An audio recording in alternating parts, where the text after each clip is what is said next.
교회 역사를 보면 처음에 한 300년, 400년 동안은 굉장히 박해가 심했어요. 근데 그 시기를 연구하는 최근의 학자들이 그때의 교회가 성장을 했던 그 추이를 보면 그 이후에 편안하게, 박해가 없는 편안하게 예수를 믿는 시대에 어느 시대도 거기에 비할 수 없을 만큼 상당히 빠른 속도로 성장을 했습니다. 그러니까 이제 이유가 뭘까? 여기에 대해서 이제 질문을 하겠죠. 예수를 믿으면 불이익을 당하는 것은 물론이거니와 예수를 믿으면 가족들 가운데 어떤 감금을 당하기도 하고 재산을 몰수당하기도 하고 심한 경우에는 죽기도 하는데 왜 그런 부담과 그런 위험을 안고서도 많은 사람들이 예수를 믿었고 교회에 들어오기를 원했을까? 이제 그런 생각들을 하죠. 여기에 대해서 몇 가지 답을 가지고 있지만 그 답을 지금 바로 드리려고 제가 이 얘기를 꺼낸 건 아니고, 그러면 오늘날 한국 교회를 한번 생각을 해보십시오. 한국 교회는 이미 성장을 멈춘 지 오래됐습니다. 아마 70년대까지는 성장을 했지만 그 이후에 적어도 88 올림픽을 어떤 사람들은 기점으로 얘기하기도 하고 등등 얘기를 하지만 어떻든 80년대 이후에 한국 교회는 몇 가지 이유로, 우리가 알 수 있는 몇 가지 이유로 더 이상 성장하지 않습니다. 아마 70년대 말 80년대 초까지는 한국 교회의, 그러니까 한국 사회에서 기독교가 25%까지 된다고 얘기를 하던 시대가 있었고, 특별히 전북 지역은 조금 높았죠. 지금도 여전히 높은 걸로 알고 있습니다만은 이렇게 사양길로 접어든 가운데 우리가 관찰할 수 있는 게 하나가 있는데 뭔가 하면 초기 교회가, 물론 한국 교회의 한 140년의 역사 속에서도 우리가 초기 교회에서 전했던 복음이 있죠. 근데 문제는 어려움 속에서도 교회가 성장하는가 하면 편안함 속에서도 교회는 성장하지 않는 거거든요. 근데 여기서 제가 여러분에게 좀 같이 생각해 보자고 하는 거는 뭔가 하면 그 시대에 전하는 복음과 지금 우리 시대에 전하는 복음하고 어떤 차이가 있는가 하는 것입니다. 여러분들이 옛날에 기복신앙이라고 하는 말을 많이 썼습니다만은 번영 복음이라고도 얘기를 하고 또는 승리주의라고도 얘기하는 게 있죠. 그러니까 예수 믿고 복 받고, 예수 믿고 건강해지고 병 낫고, 예수 믿고 부자 되고 가난을 탈피하고, 예수 믿고 지상에서의 많은 우리가 원하는 것들을 하나님의 전능하신 능력을 빌어서 그것을 누리게 되는 것이죠. 이런 복음을 초기 교회는 알지 못했었습니다. 그러나 1960년대 중반에 여의도 순복음교회가 개척이 되었을 때 일반적으로 장로교회들은 그 교회를 이단시했습니다. 왜냐하면 예수 믿고 복 받는 것을 너무 강조했기 때문이죠. 그러나 지금은 우리 합동 측은 말할 것도 없거니와 합동 통합 주류 교단들은 말할 것도 없고 대부분의 교회가 이런 복음을 전한다는 것이죠. 제가 정확한 통계는 알지 못하겠습니다만은 한국 교회의 140년의 역사에 많은 책들이 출판되지 않았겠습니까? 기독교 서적들이. 기독교 서적 가운데서 제일 많이 팔린 책을 꼽으라면 여러분은 어떤 생각이 드세요? 어떤 책일 것 같아요? 성경 말고? 제가 하나 생각나는 게 있긴 하지만 아마 쌍벽을 이룰 거라고 봅니다. 왕의 제정이라는 책을 들어보셨을 겁니다. 조금은 민감한 얘기일 수 있어요. 그러나 여기에는 한국 교회를 사로잡고 있는 승리주의라고 하는 망령이 드러나는 것을 볼 수 있는데, 뭔가 하면 왕의 재정인데 사람들은 재정에 관심이 많습니다. 여러분 돈 얘기를 하면은 자다가도 설교하다가 돈 얘기하면 깨요. 돈 얘기하면 조는 사람 별로 없어요. 근데 주님께서 말씀하셨던 모든 말씀 가운데 3분의 1이 돈 얘기예요. 돈 얘기라는 거는 문화의 비유도 그렇고 달란트의 비유도 그렇고 탕감받은 거, 돈과 관련해서 주님은 많은 얘기를 하셨습니다. 어떤 신학자는 이런 얘기를 합니다. 돈에 대해서 말하는 거는 곧 하나님에 대해서 말하는 거라고. 존 웨슬리는 주머니가 회개하지 않으면 나는 눈물을 아무리 흘려도 나는 그 사람의 회개를 믿지 않겠다고 얘기하죠. 우리는 돈이 중요합니다. 그리고 내가 이 세상을 살면서 얻고 싶은 게 굉장히 많습니다. 원하는 게 많죠. 그래서 과거에 미국에서 유학생들 집회를 지금도 하고 있습니다만은 코스타라고 하는 집회를, 거기에서 굉장히 유명 강사 한 분이 그런 얘기를 한 적이 있죠. 청부론, 고지점령론, 이런 얘기를 했습니다. 청부는 뭐죠? 깨끗한 부자죠. 여러분, 깨끗한 부자 되고 싶지 않습니까? 깨끗하다면 되기를 원하죠. 다 되기를 원하죠. 뭐가 문제예요? 믿음 좋은 부자가 되기를 원치 않습니까? 다 되기를 원하죠. 근데 문제는 뭔가 하면, 믿음이 좋은 부자인데 부자의 우리의 초점이 더 많다는 거예요. 그럼 우리 마음이 그렇게 움직인다는 얘기를 하는 겁니다. 고지점령론은 뭐예요? 고지점령론은 미국에서 대학원하고 박사과정하는 친구들한테 이렇게 얘기하는 거예요. 니네가 한국 사회에 들어가서 탑 한 5%에 들어간다고 하면 너희들이 이 한국 사회의 고지에서, 한국 사회의 꼭대기에 올라가서 너희들이 영향력 있는 그리스도인이 되라는 거죠. 그러면 제 질문은 이거예요. 성경을 통해서 제가 던지는 질문은 이거예요. 그러면 탑 5%에 들어가지 못하는 사람은요? 저는 어떻게 해요? 보통 목사는 어떻게 해요? 보통 사람들은 어떻게 하나님께 영광을 돌려요? 어떻게 복음의 능력을 내 삶을 통해서 드러낼 수 있어요? 똑똑하고 영향력 있고 공부 많이 하고 사회적인 성공과 성취를 이룬 사람들을 통해서 하나님은 일하신다? 믿습니까? 성경은 그렇게 말하지 않습니다. 성경은 그렇게 말하지 않아요. 소위 승리주의라고 하는, 그러니까 과거에 형통의 원리를 상속해라, 긍정의 힘, 이런 유의 책들이 굉장히 많이 팔린다고요. 근데 사람들이 원하는 거는 예수 믿고 잘 살고 싶은 거죠. 그게 나쁜 거예요? 나쁜 건 아니에요. 내가 잘 살고 싶은 게 그런 욕구가 문제는 아니에요. 문제는 그런 욕구가 주객이 전도될 때 우리는 하나님을 우리의 종 부려먹듯이 부려먹는다는 거죠.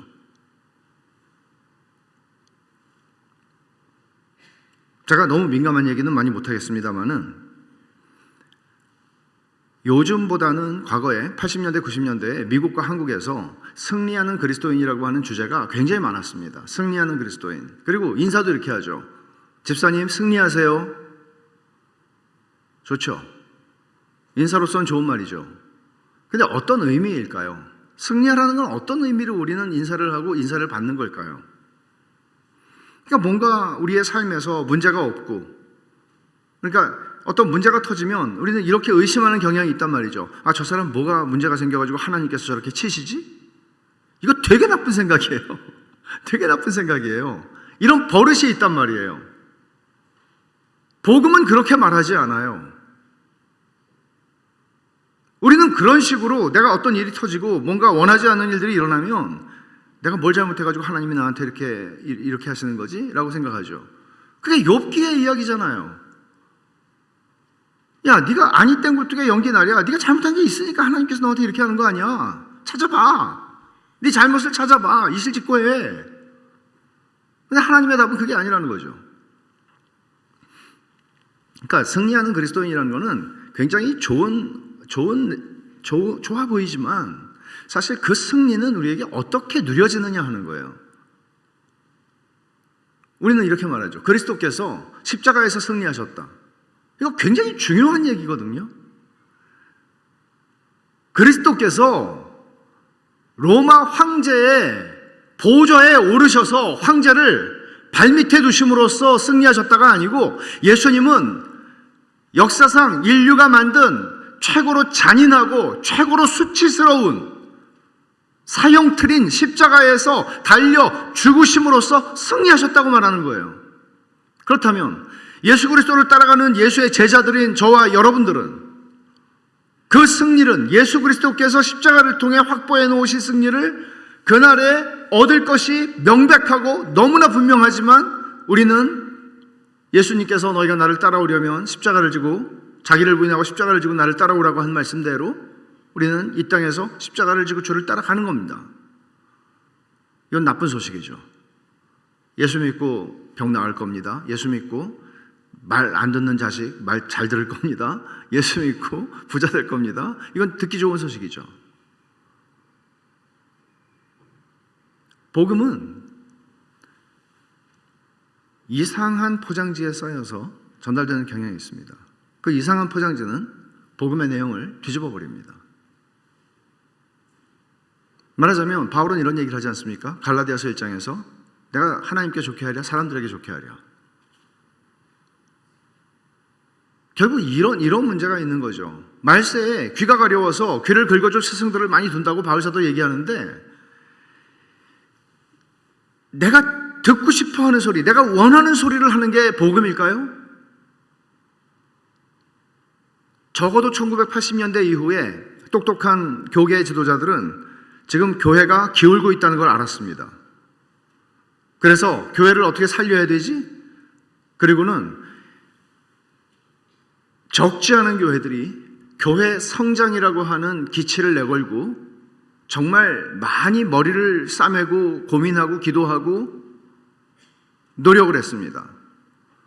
그렇게 해서 교회가 성장하는 것 같이 보이기도 했습니다. 그러나 회심 없는 교회 성장이 일어났습니다. 회심 없는 교회 성장이요. 마크 데버라고 하는 미국의 목사는 이런 얘기를 합니다. 회심 없는 교회 성장은 교회의 집단 자살행위다.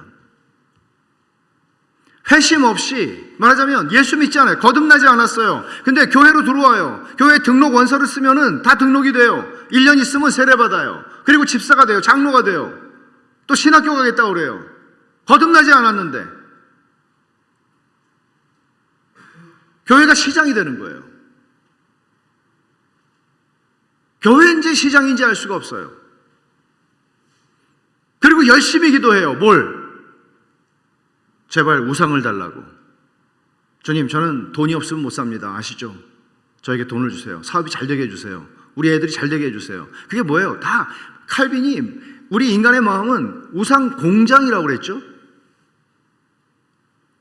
우리는 하나님으로 만족하는 법을 배우지 않았으며 배울 생각도 없으며 원치도 않습니다. 하나님이 나의 모든 것이 되신다는 사실을 우리는 멋있게 받아들일 수 있을지 모르지만 내 삶에서는 그렇지 않다고 부인합니다. 로마서 14장에서 바울이 말하죠. 우리가 살아도 주를 위하여 죽어도 주를 위하여 죽나니 사나 죽으나 우리가 주의 것이로다. 이런 고백은 더 이상 교회에서 유효하지 않습니다. 돈을 위해서 사는 사람들이 너무 많고 이 세상에 사라져가 버릴, 이 세상에 잠깐 있다가 없어질 가치를 위해서 우리의 인생을, 우리의 영혼을 갈아 넣습니다. 여러분, 얼마나 비참한 얘기입니까? 영끌이라는 말 들어보셨을 텐데, 영혼을 갈아 넣는 거예요. 복음이 말하는 것은, 우리가 그리스도의 구속의 은혜를 받은 사람인 것을 증명하는 것은 마지막에 예수 그리스도께서 십자가에서 승리하신 그 승리, 우리에게 보장된 승리를 기다리며 바라보며 지금 이 시간을 믿음으로 살아가는 것입니다. 눈에 보이는 것을 따라서 행하지 아니하고 믿음으로 살아간다고 바울은 고린도서 5장에서 얘기하는 것이죠. 눈에 보이는 것에 따라서 살아가는 게 아니고 믿음으로 살아간다고. 이게 그리스도인이라고. 이 땅에, 이 한반도에, 혹은 북녘까지는 생각하지 못하더라도 이 남한 땅에 교회가 얼마나 성장하고 있는가, 교세가 얼마나 많아졌는가, 교세가 얼마나 줄어들었는가, 그런 문제는 중요하지 않습니다. 한때 좋은 시절이 있었죠. 그러나 그건 중요하지 않습니다. 왜냐하면 성경에서는 이게 숫자 노름이 아니라고 얘기하지 않습니까?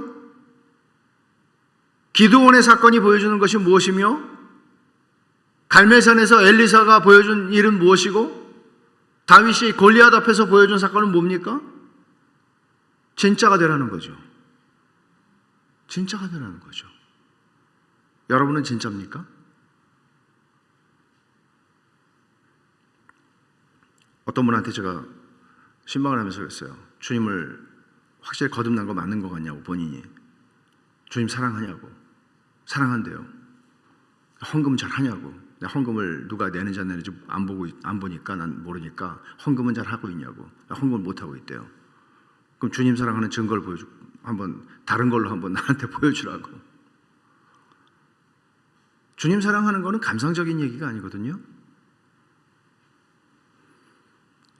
C 강령 우리가 같이 읽었고, 그 오래된 이야기죠.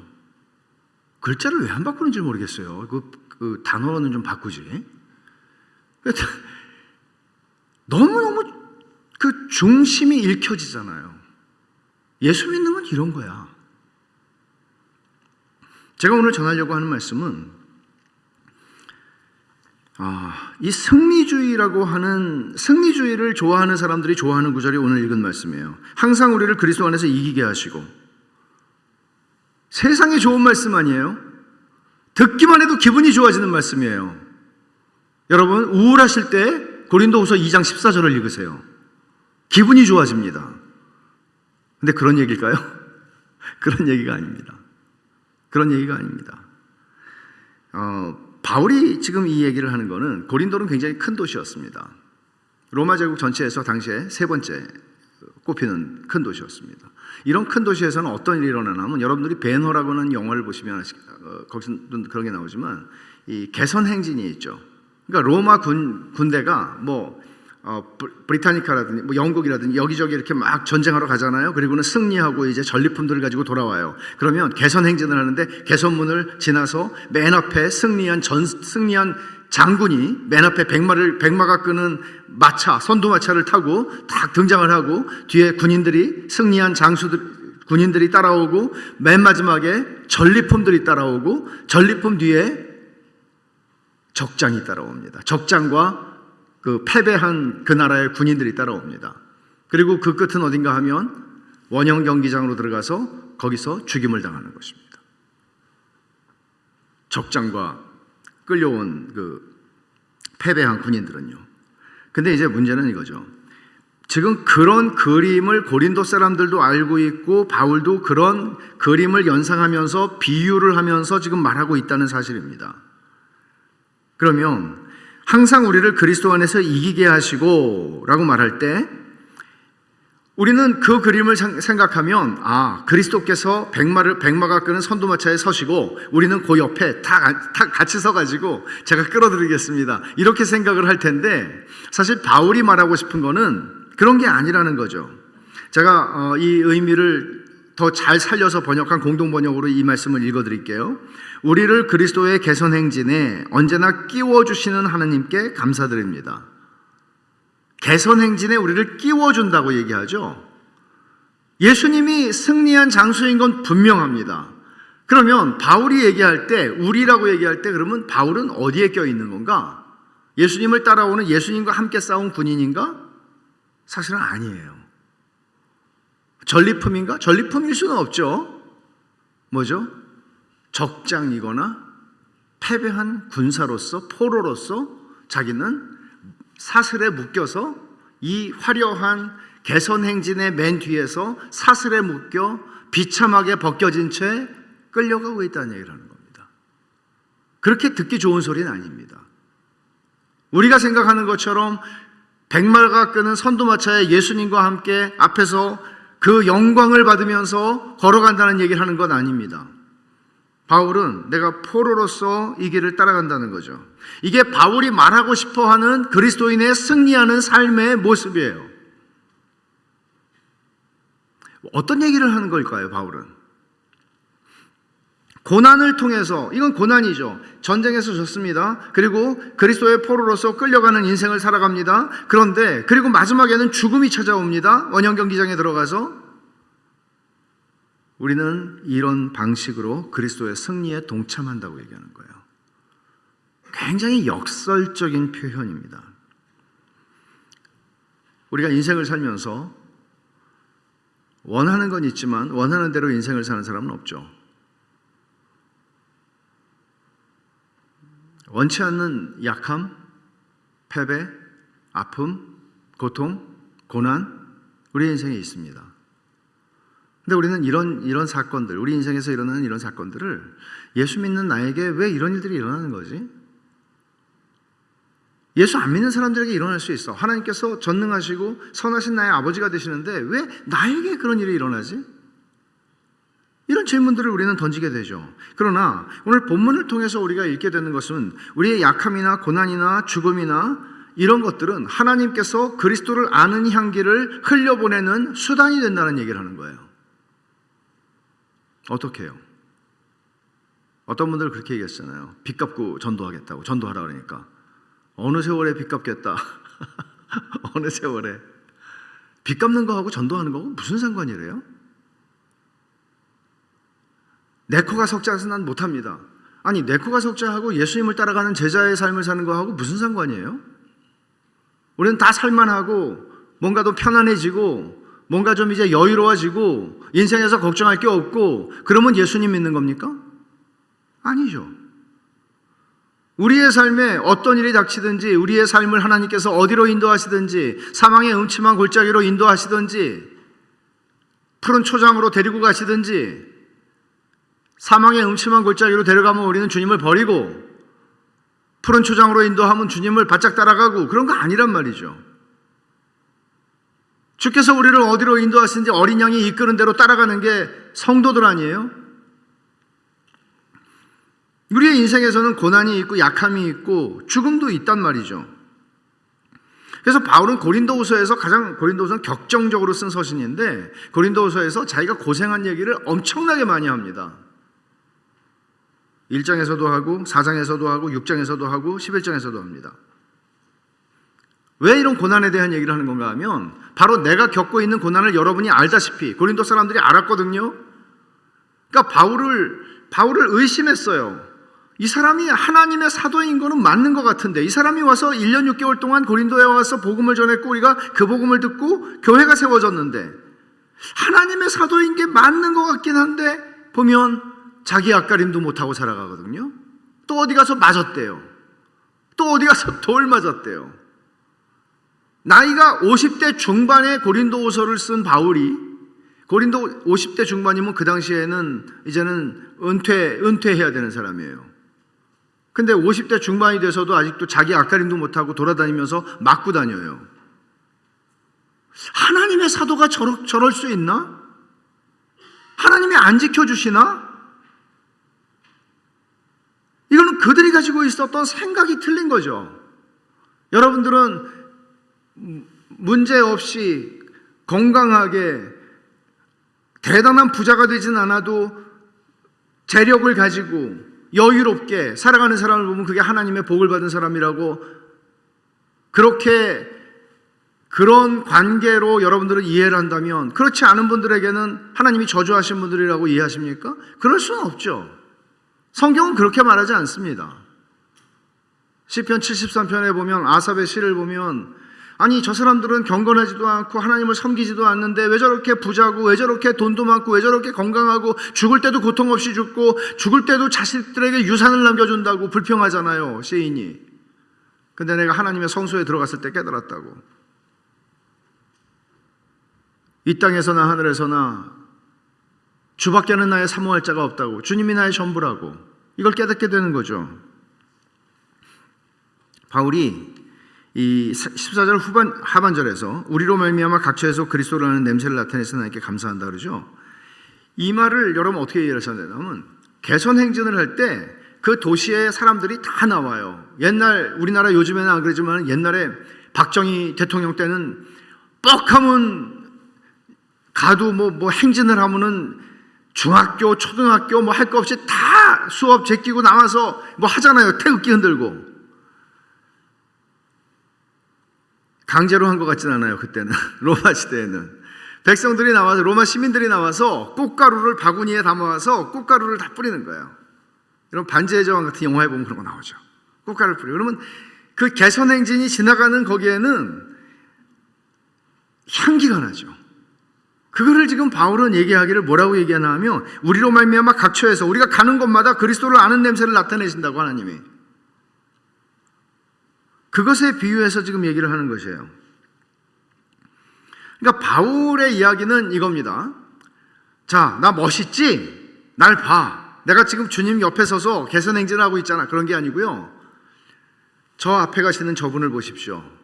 저분이 내 인생을 꺾으셨습니다. 내 인생을 정복하셨습니다. 나의 주인이 되셨습니다. 나는 고집세게 내 인생을 살아가는 사람이었는데, 나는 내가 내 인생의 주인이라고 생각하고 살아가는 사람이었는데, 나는 내 마음대로 살아가는 사람이었는데, 나름 소신을 가지고 내가 믿는 바에 따라서 살아가는 사람이었는데, 저분이 내 고집과 내 아집과 내 강한 자아와 이 모든 것들을 꺾으시고 나를 정복하셨습니다. 나는 그리스도의 포로가 되어서 지금 끌려갑니다. 저분을 보십시오. 저 위대하신 그리스도를 보십시오. 라고 얘기를 하는 거예요. 이게 그리스도인이에요. 바울이 말하는. 우리가 세상에서 얼마나 성공을 했느냐, 성공을 하지 못했느냐, 이런 차원의 문제가 아니라, 우리가 그리스도인 중에서도 성공하는 사람이 있고 성공하지 못하는 사람이 있고, 그리스도인 중에서도 아이들을 보면 공부 잘하는 아이가 있고 공부 못하는 아이가 있는 거죠. 근데 문제는 그런 것과 상관없이 우리 모두는 그리스도인이라고 한다면, 그리스도인의 정체성을 가진다면 저분이 나를 이기셨습니다. 나는 저분이 나의 주님이시고, 저분을 위해서 나는, 저분이 이끄시는 대로 나는 끌려가는 포로입니다. 저분이 나의 모든 것을 이기셨습니다. 이게 그리스도인이라는 얘기를 하는 겁니다. 그리고 우리가 그리스도를 따라가는 그 길목에서 향기가 터져 나오는데, 그 향기가 그리스도를 아는 냄새라고 얘기를 하는 거예요. 그러니까 내 인생은 저분에게 달려 있습니다. 여러분들의 삶, 여러분들의 태도, 여러분들의 말, 우리가 그리스도인이라면 우리는 우리의 직장에서, 우리의 일터에서, 우리의 가정에서, 우리가 살아가는 모든 자리에서 우리를 보는 사람들이, 저 사람은 죽으나서나 그리스도를 따라가는 사람이야. 이게 그리스도의 포로인 거예요. 이게 그리스도의 포로인 거예요. 내 주관과 내 생각과 내 판단과 이게 아니고 그리스도를 따라가는 것입니다. 그리스도가 우리를 이기셨기 때문이죠. 그리스도께서 여러분들을 이기시지 않았다면 이 주일 오후에 여러분들이 이 자리에 나와 계실 이유가 없잖아요. 우리가 보통 사람이 아니거든요. 보통 질긴 인간이 아닌 거죠. 근데 그리스도가 이기신 겁니다. 여러분, 우리가 그리스도인이 어떤 존재인가 하는 것을 오해하지 말아야 되는 것은, 교회에서 하는 간증 같은 것들을 우리가 보면, 간증은 지금 주님의 은혜로 내가 이렇게 성공했어요, 뭐 이런 얘기들이 많이 있잖아요. 근데 이런 것들을 보면 정말 이게 복음으로 치장된 승리주의의 망령이 되살아나는 것일 수 있다는 얘기를 하는 거죠. 여러분, 다윗이 시편 34편에서 간증을 해요. 너희는 여호와의 선하심을 맛보아 알지어다. 근데 다윗이 왕궁에서 그 간증을 하지 않아요. 다윗은 아둘람굴에서 내 목숨이 내일 살아있을지 죽었을지 알지 못하는 그런 상황에서, 사울에게 쫓기고 있는 상황에서 그는 그런 얘기를 합니다. 이건 진짜 간증이에요. 아니, 진짜 간증이 아니고 다 진짜 간증인데 힘이 있는 간증이에요. 여러분들이 여러분들의 삶에, 인생의 산꼭대기에 올라갔을 때 여러분들이 하나님 정말 선하신 분이에요, 그러면 사람들은 이렇게 얘기하죠. 산 밑에서 나도 당신같이 산꼭대기에 올라가면 그렇게 얘기할 수 있을 텐데 난 지금 그렇지 않아요. 나는 하나님이 선하시잖아요. 나에게는 너무나 고통스러워요 라고 얘기할 겁니다. 그러나 저 계곡 밑에서 너무나 많은 사람들을 내가 우러러봐야 하는 이런 삶의 자리에서, 곤고한 삶의 자리에서 나는 하나님 때문에 살아요. 이게 간증이에요. 그러면 곤고한 자들이 이를 듣고 기뻐하리로다 라고 얘기하는 겁니다. 저건 뭐지? 저 사람은 나보다도 힘든 사람인데 어떻게 저런 얘기가 나오지? 어떻게 저기서 감사할 수 있지? 어떻게 저기서 하나님을 찬송하는, 아니 이게 꾸며내는 게 아니고 진짜 저 사람은 가슴에서부터 하나님을 찬송하고 있잖아. 그리스도인이 어떤 존재인가를 이해하는 것은 이렇게 중요한 것입니다. 바울이 그리스도를 아는 냄새를 나타내신다고 얘기를 하는데 이게 되게 무서운 얘기예요. 15절을 보시면, 우리는 구원받는 자들에게나 망하는 자들에게나 하나님 앞에서 그리스도의 향기니 이 사람에게는 사망으로부터 사망에 이르는 냄새요, 저 사람에게는 생명으로부터 생명에 이르는 냄새라. 누가 이 일을 감당하리요? 그러니까 이런 거죠. 바울이 그리스도의 포로로서 이 개선행진에 끌려가고 있는데 사람들이 꽃향기를 막 날리는 거예요. 그리스도를 보라고, 그리스도의 승리를 축하하면서. 그런데 어떤 사람들은 이 냄새를 맡고 그리스도를 나타내는 향기라고 그랬는데 어떤 사람들은 이 냄새를 맡고 죽어요. 사망에서 사망에 이르는, 이게 독가스가 되는 거예요. 근데 똑같은 향기인데, 똑같은 냄새인데 어떤 사람들은 살아나요. 이게 뭐죠? 그래서 바울은 16절에 하반절에 누가 이 일을 감당하리요? 자기가 가면 각처에서 그리스도라는 냄새를 나타내시는데 하나님께서 가는 곳마다 어떤 사람들은 죽고 어떤 사람들은 살아요. 이걸 어떻게 설명할 수 있죠? 3장 5절에서 이후에서 바울은 이 얘기를 하는데 누가 감당하리요? 라고 이제 질문을 던지고 여기서는 지나가는 거예요. 여러분, 이게 복음을 얘기하는 것인데 복음은 어떤 사람들에게는 죽음을 가져오고 어떤 사람들에게는 생명을 가져와요. 예수님께서 복음을 전하실 때에도 마찬가지였어요. 어떤 사람들은 예수님의 말씀을 듣고 회개를 하고 주님께 돌아왔다면, 구원을 받았다면 어떤 사람들은 돌을 들어 치려고 하죠. 낭떠러지로 데려가서 떨어뜨리려고 하죠. 사도들이 복음을 전했을 때도 마찬가지였습니다. 복음은 홍해 가르듯이 둘로 쫙 가르는 거예요.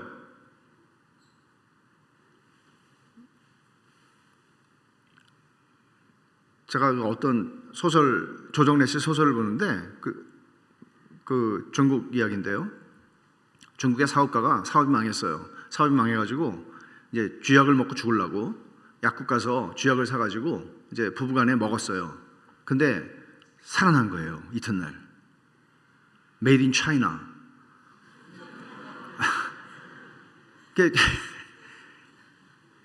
A.W. 토저가 20세기 중반 후반에 이제 미국의 유럽의 기독교를 비판하면서 이런 얘기를 해요. 복음은 꼭 이렇게 되었다는 거죠. 약은 약인데 사람을 고치지 못하는 약이 되었다. 너무나 물을 많이 타서. 독은 독인데 사람을 죽이지 못하는 독이 되었다. 물을 너무 많이 타서. 말하자면 복음은 20세기 말에 20세기 후반기에 미국 기독교 강단에서 전해지던 메시지가 너무나 많이 물을 탔다는 얘기를 하는 거예요. 그래서 사람들이 구원 얻고 회심하고 거듭나는 역사들이 안 일어나고 다 좋아한다는 거예요. 모두가 좋아할 수 있는 복음은 복음이 아닙니다. 복음은 어떤 사람들에게는 메시지가 싫어서 메신저를 죽이고 싶은 생각을 할 정도로 저항합니다. 그래서 예수님을 죽인 겁니다.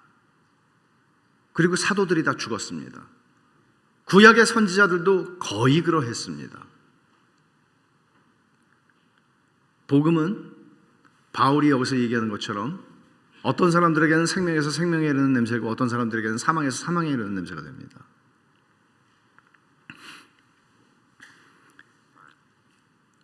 생명과 죽음을 가져오는 향기가 복음이라고 바울은 얘기를 하는 거죠. 그래서 나는 이거를 감당하기가 힘들다고 얘기를 하는 거예요. 그래서 바울이 하는 일은 뭔가 하면 17절에 보면 우리는 수많은 사람들처럼 하나님의 말씀을 혼잡하게 하지 아니하고 순전함으로 하나님께 받은 것 같이 하나님 앞에서와 그리스도 안에서 말한다고 얘기합니다. 여기서 수많은 사람이라고 바울이 얘기하는 거는 가짜들을 얘기하는 거예요. 가짜 교사들, 가짜 사도들. 왜냐하면 그들이 고린도 교회에 와서 승리주의의 복음을 전했거든요. 예수 믿고 부자 되고, 예수 믿고 건강해지고, 예수 믿고 잘 되고, 야, 꼭 먹고 알 먹고 너무 좋잖아. 그 메시지를 듣자 고린도 사람들이 헷가닥한 거예요. 혼동이 되기 시작한 거예요. 그러면서 바울을 의심하기 시작합니다. 그럼 바울이 전한 복음은 뭐야? 그리고 바울은 지금도 고생하고 돌아다니고 살고 있잖아. 하나님이 축복하시면 왜 저렇게 살아? 이런 오해가 생긴 겁니다. 여러분들은 어떻습니까? 여러분들이 이해하고 있는 복음은 무엇입니까? 여러분들이 이해하는 복음은 하나님께서 전능하신 능력으로 내 인생을 축복하셔서, 내 자식들의 인생을 축복하셔서 고생하지 않고 사는 것. 바울은 이렇게 기도하죠. 에베소 교회를 위해서 기도하면서 하나님, 저들에게 천상의 시각을 주세요. 저들의 마음 눈을 밝혀서 천상의 시각. 이 세상에서 사람들이 그냥 싸우며 살아가는, 그저 더 성공하려고 싸우고 살아가는 그런 시각이 아니라 천상의 시각을 주세요. 드론으로 볼 수 있는 시각을 주세요. 이게 얼마나 아무것도 아닌지를 알게 해주십시오. 라고 기도하죠. 그게 믿음이에요. 시각이 열리는 것입니다. 예수 믿기 전에는 우리는 인생이 전부인 줄 알았어요. 근데 거듭나자 우리의 시각이 열리면서 영원에서 영원을 바라보는 눈이 열립니다. 아, 우리 인생이라는 건 아무것도 아니구나. 이거는 영원을 준비하는 시간이구나. 자기 자신의 실패를 지나치게 심각하게 생각하지 않을 수 있는 여유가 생깁니다. 바울은 그래서 이 수많은 사람들이 물을 탔는데 자기는 하나님의 말씀을 혼잡하게 하지 아니하고라고 얘기하는 걸 뭔가 하면, 이거는 헬라어를 직역을 하면 하나님의 말씀에 물을 타지 않고라는 말이에요. 물을 타지 않는 거예요. 바울이 물을 탔더라면 바울은 가는 곳마다 환영을 받았겠죠. 근데 바울은 물을 타지 않고 혼잡하게 하지 않은 덕분에 그가 가는 곳마다 복음을 믿는 자들이 구원을 얻는 역사들이 일어났을 뿐만 아니라 바울을 대적하는 사람들이 그렇게 많았던 겁니다. 물을 안 탔기 때문이죠. 살아나는 사람도 있고 복음을 듣고 죽는 사람도 있습니다.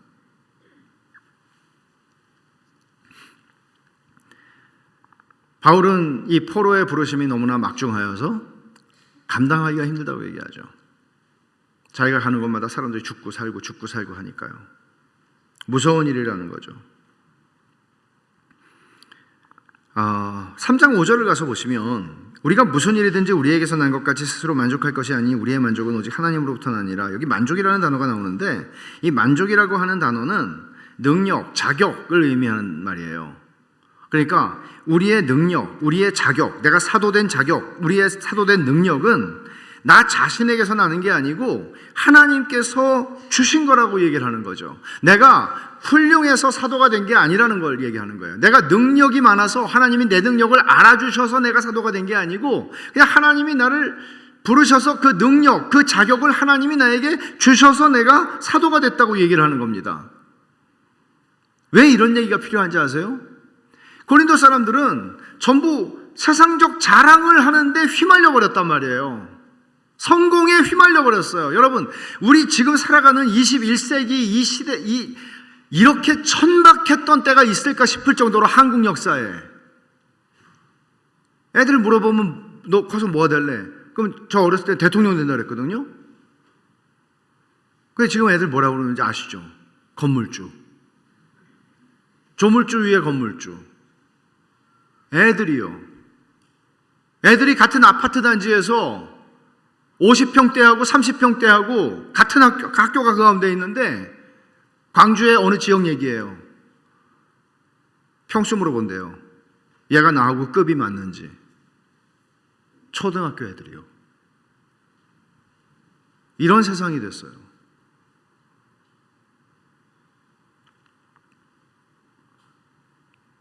세상은 능력주의를 추구하죠. 감사한 것은 하나님께서는 능력주의로 우리를 판단하지 않으신다는 사실입니다. 바울은 그 얘기를 하는 겁니다. 마물에 찌꺼기같이 된 자신을 바울은 그렇게 표현한 적이 있죠. 우리는 바울을 위대하게 봅니다. 위대한 사람입니다. 그러나 바울은 이렇게 얘기하는 거죠. 내가 가말리엘 문화에서 배웠고, 내가 바리새인이었고, 내가 히브리 사람이었고, 내가 베냐민 지파였고, 이런 내 조건들이 괜찮았기 때문에 하나님이 나를 픽업하신 게 아니야. 이거는 하나님이 나에게 주신 이 자격과 이 만족은 하나님이 나에게 주신 거야. 여러분, 우리가 성경에서 읽게 되는 많은 사람들, 가령 한번 모세를 생각해 보세요. 모세를 하나님이 부르실 때, 모세가 40살 때 자신만만했을 때 하나님은 그를 꺾으셨습니다. 내 힘과 내 능력으로 하려고 할 때는 꺾으셨습니다.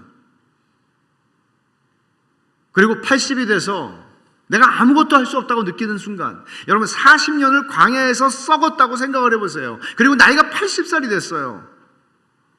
옛날에 똑똑하던 거 다 사라졌고 자신만만한 거 다 죽었습니다. 그때 하나님 부르세요. 그때 모세가 뭐라고 그러세요? 아이 주님, 저는 아닙니다. 저는 아닙니다. 그러나 우리가 알다시피 하나님은 그 사람을 부르셔서 40년 동안 이스라엘의 영도자가 되게 하셨고, 정말 모세 같은 지도자가 있을까요? 이 얘기는 우리에게 무엇을 알려주는 것이죠? 하나님께서 쓰시는 사람의 조건은 그 사람이 가지고 있는 탁월함, 그 사람이 가지고 있는 능력, 그 사람이 가지고 있는 기타 이런 것들이 아니라, 심지어 우리가 핸디캡이라고 느끼는, 나는 하나님을 섬기기에는 정말 절대적으로 안 되는 조건이 있어, 말을 못해. 또는 나는 하나님을 섬기기에는 절대적으로 안 되는 조건이 있어.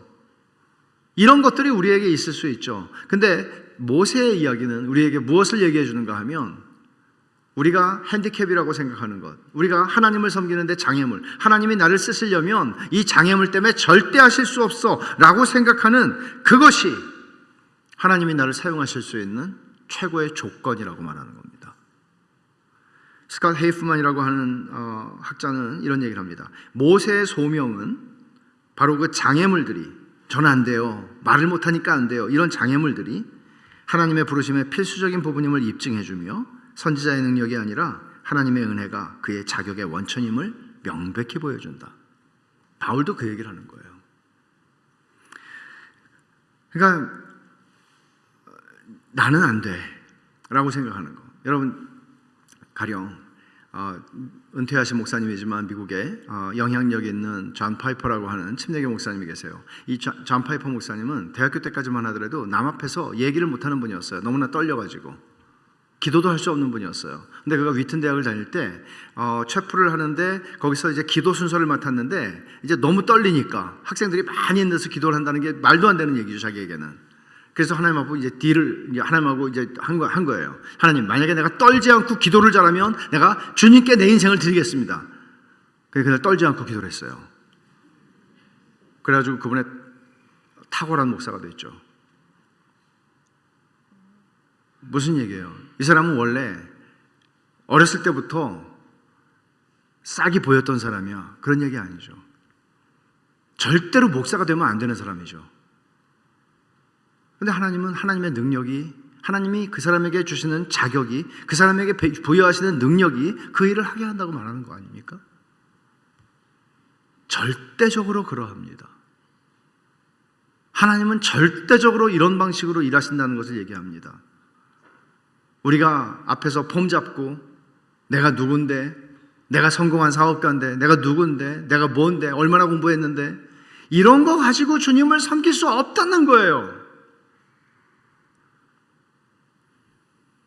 하나님이 바울을 쓰셨던 방식이나 모세를 쓰셨던 방식들을 우리가 생각해 본다면, 하나님이 쓰시는 절대적인 최고의 조건은 뭔가 하면, 난 절대 안 돼, 난 절대 안 되라고 스스로 생각하는 그 조건입니다. 그게 최고의 조건입니다. 로버트 클린턴이라고 하는 사람이 소위 하나님의 사람이라고 하는 위대한 하나님의 사람들의 전기를 쫙 읽고 박사 논문을 썼습니다. 근데 이분이 발견한 건 뭔가 하면, 30, 40대 때 아주 놀랍게 쓰임받은 분들이 참 많은데, 그들의 노년을 주목해서 살펴보면, 끝까지 추적해서 보면 그들의 노년에 넘어진 사람들이 95%였다는 거예요. 5%만 유종의 미를 거두더라는 거예요. 끝맺음을 잘하는 지도자는 5%였다는 거예요. 여기서 저는 이런 생각을 하는 거죠. 하나님 앞에서 내가 아무것도 아니라는 사실을 아는 사람은 끝맺음을 끝까지 잘했을 것이다. 그러나 하나님이 나를 안 쓰시면 누굴 쓰셔? 이렇게 내가 조건이 좋은데 라고 생각하는 사람들은 끝까지 못 가는 거죠. 여러분, 우리가 주님을 섬기는 거는 나 잘난 걸로 섬기는 거 아닙니다. 나 잘난 걸로 섬기는 사람들이 드러내는 그 천박한 자기의는 하나님의 교회를 망칩니다. 우리는 내가 아무것도 아닌데 하나님의 은혜로밖에는 설명할 수 없는 존재입니다. 로이드 존스가 말한 것처럼 그리스도인의 정의를 그는 이렇게 말한 거죠. 그리스도로밖에는 설명될 수 없는 사람이 그리스도인이다. 저 사람 원래 똑똑해, 저 사람 원래 잘났어, 저 사람 원래 저래가 아니고 저 사람 그리스도를 만난 뒤에 저렇게 됐어. 그리스도를 만난 뒤에, 그리스도가 저 인생을 정복하신 뒤에 저 사람은 저렇게 살아. 이게 그리스도인입니다. 여러분 그리스도의 포로가 맞습니까? 아니면 여전히 내 고집과 내 생각과 내 주장과 이것들을 가지고 여러분들은 인생을 살아가고 계시진 않습니까? 그것은 그리스도인의 길은 아닙니다. 교회는, 그러니까 하나님은 자격을 갖춘 사람을 찾는 게 아니고 하나님은 자격을 부여하시는 분이십니다. 하나님은 내가 뭘 하겠다는 사람들이 아니라 그리스도께 항복한 사람, 그리스도께 정복당한 사람들을 불러서 자격을 주시고 능력을 주셔서 당신의 일을 하십니다. 저는 오늘날 한국 사회에 이보다 필요한 존재들은 없다고 생각합니다. 이런 그리스도인들이요. 그러니까 그리스도인들이 사회에서 얼마나 욕을 먹습니까? 입만 살았다, 뭐 등등. 우리가 그리스도의 포로로서 우리 자신을 인식하기 시작하면 우리는 그렇게 되지는 않을 겁니다. 사람들은 그리스도를 싫어해도 우리를 욕하기가 쉽지 않을 겁니다. 그리스도의 포로인데요, 뭐.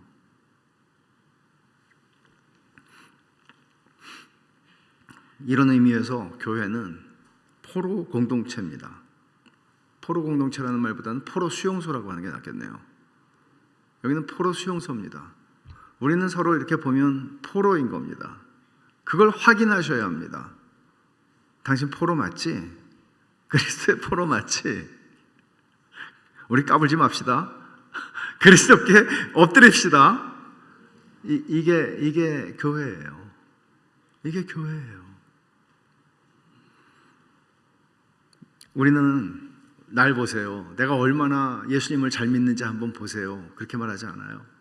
우리는 이 질기고 고집센 이 인간을 정복하신 저 앞에 가시는 저분을 보세요. 저는 저분께 정복당했고 저는 행복한 그리스도의 포로로 저분께 끌려가고 있어요. 저분을 보세요. 날 보지 마세요. 저분을 보세요. 이게 그리스도인들이 가리켜야 하는 손가락은 나 자신이 아니라 그리스도를 가리키는 것입니다. 내가 가진 것, 내가 받은 것이 많으면 많을수록 그리스도를 영화롭게 할 것입니다. 이런 거죠. 전에 이어령 씨가 예수님을 믿고 나서 책도 쓰시고 돌아가셨죠? 돌아가셨어요. 굉장히 참 뛰어난 분이셨죠. 근데 저분이 예수 믿었어? 저분이 그리스도께 항복했어?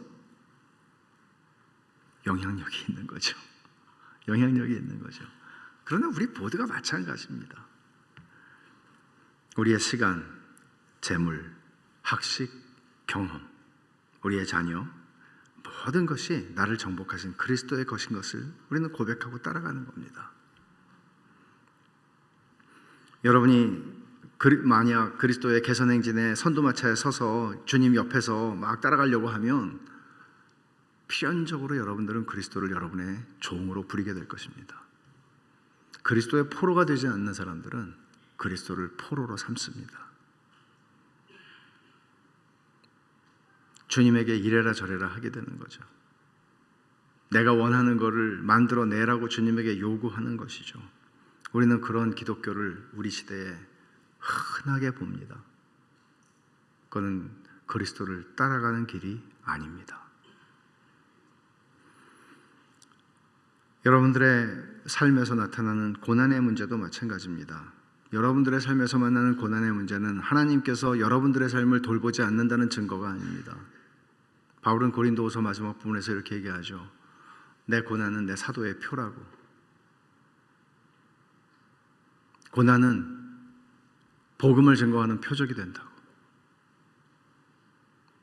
세상에 이거보다 더 영광스러운 삶이 어디 있습니까?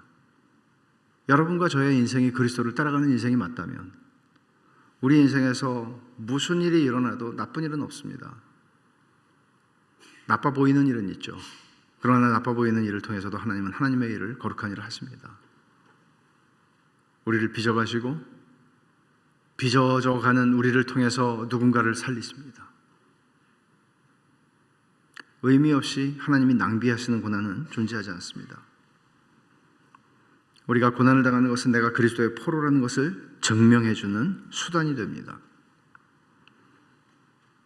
그러므로 여러분, 오늘 우리가 이 말씀 앞에서 거창한 영적 각성이라고 하는 타이틀을 내걸고 이 오후에 우리가 모였다면, 영적으로 우리를 각성하게 하시는 분은 성령이시고 영적으로 각성하게 하시는 도구는 진리의 말씀, 복음일 텐데, 그렇다면 오늘 여러분들이 들은 이 말씀은 오늘 우리들을 어떤 방식으로 깨우나요?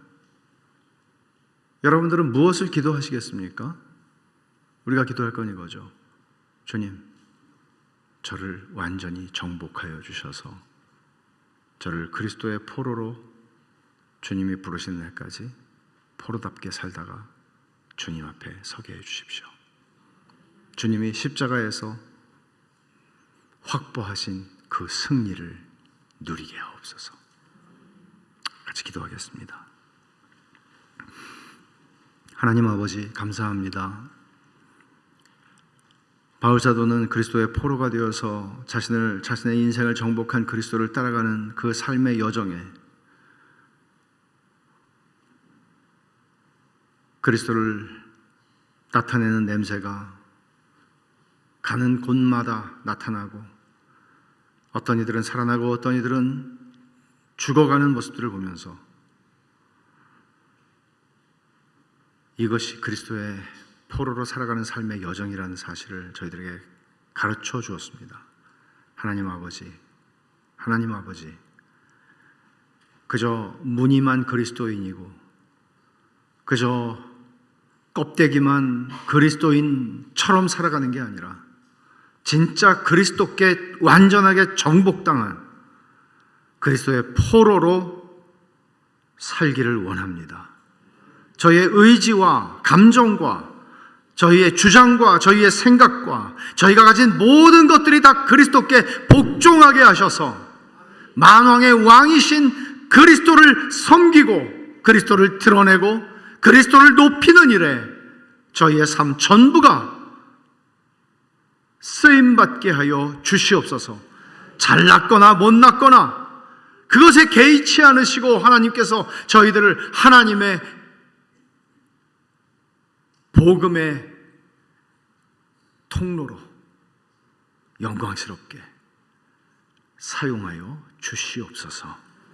아버지 하나님, 이 혼란한 한국 사회에 그리스도만이 소망이고 그리스도만이 소망인 것을 드러낼 수 있는 것은 교회이고 성도인데, 하나님 아버지, 저희가 진짜 성도가 되게 하시고 진짜 교회가 되게 하여 주셔서 저희의 삶 전부를 통해서 오직 그리스도만이 이 땅에서 높임을 받으시고